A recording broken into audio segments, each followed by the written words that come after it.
আমার মেয়েটার মন খারাপ, তার জন্য আজকে ওর জন্য একটা আলাদা করে নাস্তা বানাচ্ছি যাতে মন ভালো হয়ে যায়। আপনারাও কি আপনাদের বাচ্চাদের মন খারাপ হলে এরকম করেন? অবশ্যই কমেন্ট করে জানাবেন।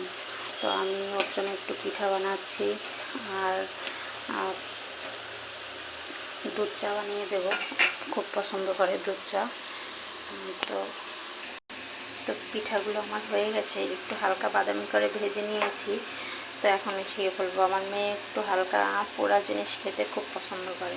তো চলুন, এখানে দুধ চা বসিয়েছি।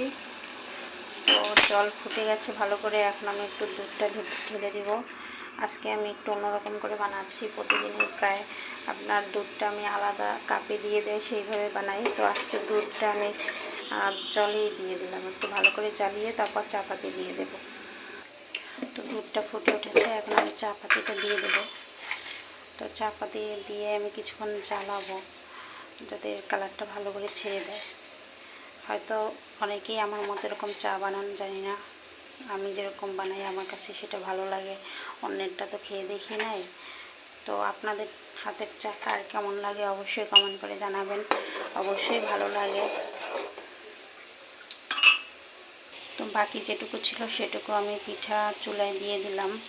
আসলে আমি লং ভিডিও কখনো দেই না, তো আজকে একটু মন চাইলো তাই দিলাম। আর বা আমি কিছুদিন ধরে কিছু ভিডিও দেখতেছি যে যারা বলছে যে মাঝে মাঝে একটু লং ভিডিও দেওয়ার জন্য, যে শুধু রিল ছাড়লেই হবে না, মাঝে মাঝে লং ভিডিও দিতে হবে।